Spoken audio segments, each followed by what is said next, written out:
How's everybody doing today? This is Corey Lee's Boxing, and we're back with another banger.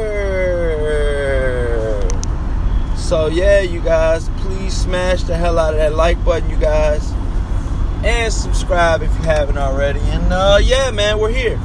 So Caleb Plant just won the IBF super middleweight world title. Okay, you guys, so that automatically puts him on the chopping block, or puts a bullseye on his back, should I say. When you get that belt, you start going through changes in your career. A lot of champions in the past, a lot of fighters that haven't been champions say, oh, when I become champion, nothing's gonna change. This, that, and the third. A lot's gonna change for Caleb Plant, actually. But he did start off. Shout out to Caleb Plant. He proposed to his girlfriend and PBC host. I can't forget her. I can't remember her name right off the top. But congratulations to both of them. Both get checks through PBC, and hey, man, they're getting married now. Probably the first PBC couple. But yeah, man, salute to both of those. But what I really want to talk about is Benavidez. Benavidez versus David Benavidez versus Caleb Plant. David Benavidez said that Caleb Plant has a big mouth and that he's gonna shut it up for him. And I believe him. I believe him. I believe that Caleb Plant has never been in there with a fighter anything like David Benavidez. Porker Medina, I believe Caleb Plant fought Porker Medina, but I know for a fact that David Benavidez knocked Porker Medina out. I mean, it was a wrap, dude. He put a lot of punishment, and that's another thing with David Benavidez. With him being so young, dude, he's got so much power, man, for that young, tender age, man, I believe he's only 21, 22. But the guy's big, man. The guy's big as shit, pause, but, for that weight class. But, I just truly think that, David Benavidez stylistically matches up well with Caleb Plant. Obviously we know David Benavidez, he boxes, but he mainly brawls. He mainly mauls you. He mainly is mauling you down until you quit, pretty much. Until your body can't take it anymore. He does go to the body a lot. He mixes it up with head shots too. Has pretty good movement. Has pretty good movement as well. And that's another fighter that I've seen that's picking Mikey Garcia over Earl Spence. So, we got to see how that goes. But I just think that David Benavidez is an all-around really good fighter. Obviously, he got popped with some type of cocaine substance in his system.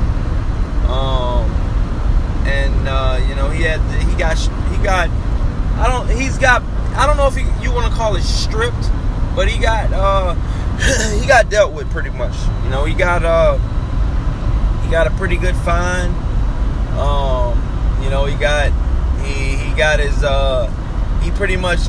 He's a champion in waiting right now. He got his belt taken from him for a little while.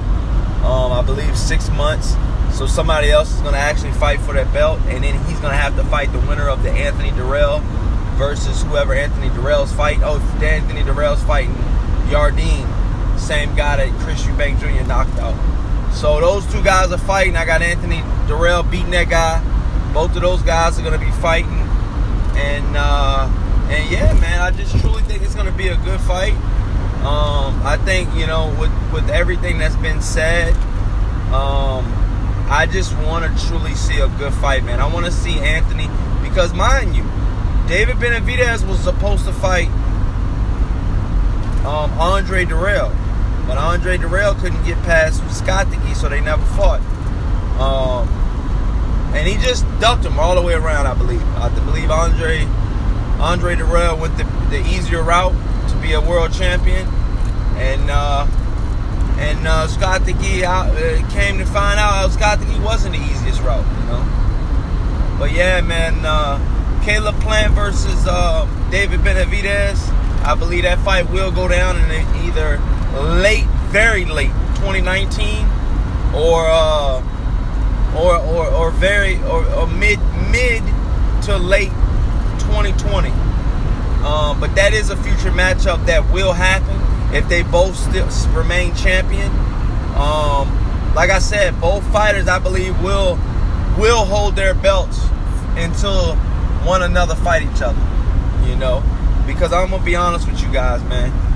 Caleb Plant is a really, really good fighter as well, man. You know, he showed me a lot, and it was Scott DeGee fight, you know. Obviously, Scott DeGee is pretty much like a headhunter, and, you know, if he can't get the knockout, you know, he doesn't have a plan B, in my personal opinion.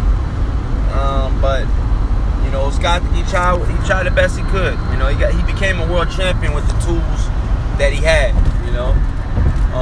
But with that being said, you guys, Caleb Plant versus David Benavidez, that fight will go down. Both fighters are signed to Al Heyman, and that fight is going to happen, man.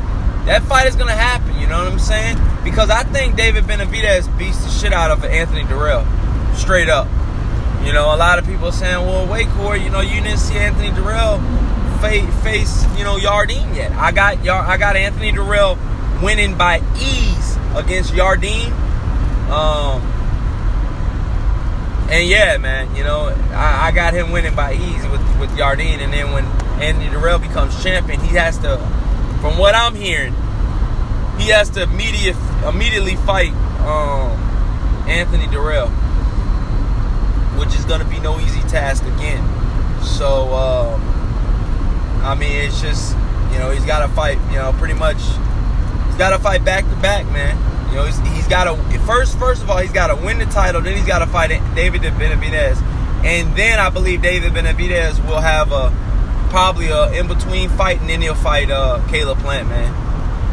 You know?